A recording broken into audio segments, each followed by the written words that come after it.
Hi everybody. I just wanted to show you my update on my jelly print patchwork blanket. So I went through all my books and I finally decided on one that really attracted me. I've always liked this blanket as well too because of the colors and everything. The book is A Baker's Dozen and it's produced by, I don't know what you'd say, edited by the Patchwork Place, which was a place that I used to order all my books from before. It's in the States. And so it's all full of all different types of quilters in here. And there's not only one person that did the book. There's a fair amount of them, actually, who sews and who quilts. And this one was done by Leanne Claire. This particular one that I really love, and it's got like an Asian. They're actually Asian fabrics, so it's kind of got that Asian feel to it, which is really pretty as well too. Now, my problem is that, and I'm not going to go out and buy more fabric because I have plenty of fabric. I don't have this dark brown type of fabric for a background. Well, I wouldn't have enough of it because I need one big huge piece, which is this big piece here that you see on the bottom. This is a 3x3 yard piece. It's to do the backs of the quilts, but you can use it as well for the top of the quilts. You can use it for curtains, you can use it for tablecloths, you can use it for whatever you want. And I have a few pieces of this. I had found another piece that I ordered, and it was on the greenish side, and I think it has the exact same leaves on it. And I was thinking of tea dyeing that green fabric to do this, but I thought, you know what, I have a beige and I'm fine with that. So this is going to be the blanket, and what I have to do is cut 77 rectangles like that, and then 308 little squares of this beige fabric. So these are my jelly prints. Let me see, I'll bring you up closer if I can do it, because my camera just slipped down a bit. Sorry about the finger, you guys. Okay, so these are the jelly prints, and they're all cut, they're all ready to go, and I'll show you really quickly some of them. So this is one type, this is another type, and you guys, I did all different colors. Now this one here is already stamped. It was stamped after I did it, and what I'm thinking is, I didn't go ahead and stamp the other ones. What I'm thinking is that once I have all these put together, I can easily go after and do it if I want to do it, because you know they're very pretty as it is. Now, like something like this, yeah, something like this, I would like to add something more to that so I can stamp onto it if I want to with the wooden blocks. Here's another one. Now, I'm not worried about these white pieces here because I tried to get as many as I can from the pieces I had cut. So this will be naturally hidden behind the seam line as well too, because they get smaller as you start sewing them all together. This was the one that I did with the tree. I think I did this on the video.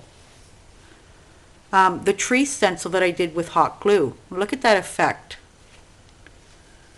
I'm picking them up all together 3x3. It's useless showing them to you all. Some of them I got 4 out of the squares that I did, and some of them only 3. Now see, you see all the different colors that I'm putting together?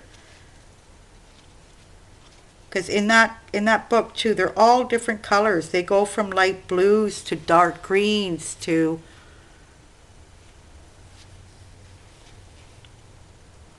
all different colors. So I had to make more jelly prints this morning. I thought I had plenty, and I started, you know, I cut them all and everything, and I go and cut them all, and like I'm only counting 36 of these and I need 77, so I'm got out the jelly plate again and started, you know, doing it all over again. waited them for it to dry after lunch, and I started cutting them all down.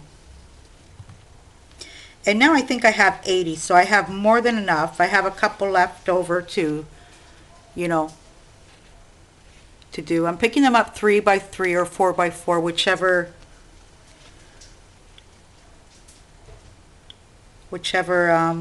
how many of them are. I love these ones. These ones come out beautiful. I really like that. Some oranges, same type of design. This is another one that I stamped after as well too. Stamped on top of it. And you know what, you guys, this one here in particular, I don't know if you can see that, but I had the brilliant idea of using my silks. Now on the silks it says you can use them on fabric, and I didn't even add the medium I needed to make my own acrylic colors work for fabric, because it says it was good for fabric. And my idea is that it's good for fabric because they are very highly pigment, so I don't think I'm going to have a problem, you know, doing that. Now these naturally all have to be ironed to set the color, and I didn't go ahead and iron them at all, because as I'm putting them together, as I'm putting the blocks together, I have to iron them anyways. So I'm just whipping through with the iron the few that I've already done, which I'm going to show you now. This one in particular, I love this one, the way it came out. Now I found this stencil that I didn't even know I had, and it's a grape stencil, and it came out so beautiful. Let me see here. This is one of the last stencils that I bought too, and you see they all came cut up. This one has, there you go, you can see that there. It's another one of the pieces. They look beautiful. There's another one of the pieces. See if I can get, there we go. And I think these are the last ones. Oh, so what I decided of, the fabric that was too textured, I let that go. I'm not going to be using it. The ones that I've already done, I'll figure something out with that and do something. What I did find was one of my mother-in-law's old sheets. Now it's not the one that's woven by hand. The one that's woven by hand is put away, and that one day I don't know what I'm going to do with it, but I will do something with it. This is another type of sheet that it's really heavy. It's a beautiful sheet. It's sheets that they used to use once upon a time.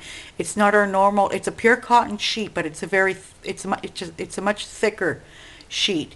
And what happened was, because naturally these are used sheets, and I did find a couple of holes here and there, but the other thing what I noticed was, you know, normally when we use our sheets that they're going to start consuming more, you know, in the middle where we lie down, and they're going to stay thicker around. So I noticed that some of the pieces were thinner than others, and some of them were thicker, but that's okay. There's it's like a nice thick fabric.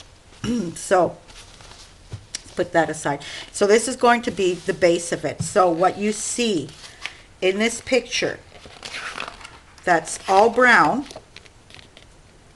is going to be this ivory. Now let me bring you out some more so that way I can show you. I've already done 3 of them. Oh, I had more here, you guys. I'm sorry. Look at that. There we go. Some of those. Some teals and browns. These flies. So today what I've been doing is, and I did it about 3 or 4 times, get the cat, get the dog, because they're always here with me in my room.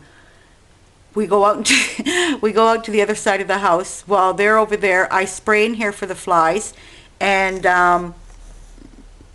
we come in back in about, you know, half an hour later. It's like this thing, it's like this spray, it puts them to sleep for a couple of minutes, and they get up and they start flying again. Like, I'm saying, what the heck is going on? I keep on spraying, and they keep on, you know, and I have one here that's really bugging me right now, and they're not getting in because I have everything closed up today, and I have the air conditioning on. There's some more teal. So poor dog and cat. The cat's been sleeping almost all day, so I pick her up, I bring her over there.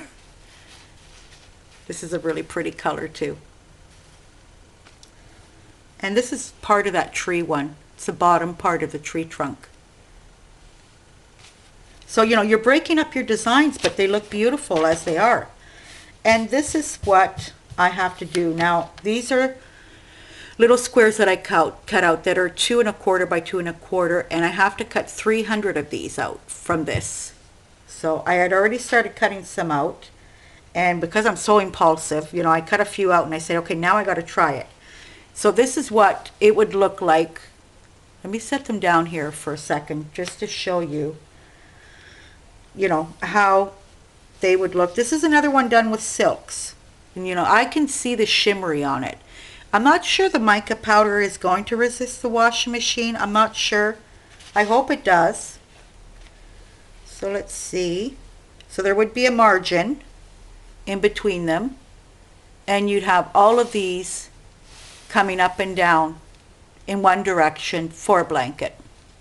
Now I noticed the measurements of the blanket is going to cover his mattress, and that's it. It's not going to go over, so I'm going to have to make this bigger, or I'm going to have to add another line of this going up and down, or because the bed he ordered has, it's one of those ones that open up and closes. I don't know if you guys understand what I'm saying. The headboard and all around the bed is all in like not a leather, like a suede fabric. No, I think he picked out leather at the end. Yeah, because we told him don't pick out suede. If it gets dirty, you're gonna have problems cleaning it. And he went for the leather, so that way, you know, he can clean it up and everything too, which is better. So it's going to be like all this leather coming around it. And I think you just see a little piece of the border of the mattress, you know, the sides of the mattress. I think you just see a little piece of that. So I think if I do add one line going, or I can make the borders bigger around. I can make the sashing. Let me see here, right there. Okay.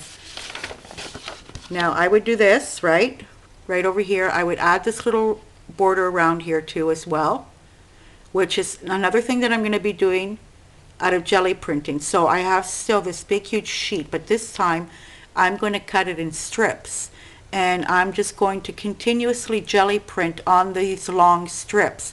So my sashing, this border here, will be Gelli printing as well too, all different colors. What I'm going to make bigger is probably this one here, and this one, you know, I can make it 15 centimeters would be 15 centimeters would be almost 6 inches or more than 6 inches. So I can go 6, 7, 8 inches bigger for this border here, and what you would see on top of the mattress would be all of this. So it will look good at the end too, and that's probably what I'm going to go for instead of making all these, because I'm going to have to get the Gelli plate out again and start cutting up strips and start making more. So what I'm going to do is make the border bigger. I have enough fabric, so I'm not worried about that. The fabric is going to be plenty. Here it's asking for 4 1/8 yard of this fabric here that they're using, and mine is 3 yards by 3 yards, and they're intending 4 1/8 by 42 inches. So that's the normal bulks of the fabric. This is a bigger bulk of the fabric, so I'm going to have plenty. And then I found this beautiful corduroy fabric that I have in the house too. It's a very soft corduroy. It's not a big, you know what I'm saying? The corduroy pants when they have the big lines. This is a very tiny lines of corduroy with this exact color, this beige. So I'm going to use that for the bottom of the quilt as well too, so it will look nice. And my quilting will probably just be around these, very simple, and that's it. Just leave everything else. I'll whip around the borders, I'll quilt around the borders, but the quilting will just be around this, and that's it. So there you go, you guys. I wanted to show you this, and as I get some nice big pieces together, I will show you what it looks like. Okay? So until the next time, bye.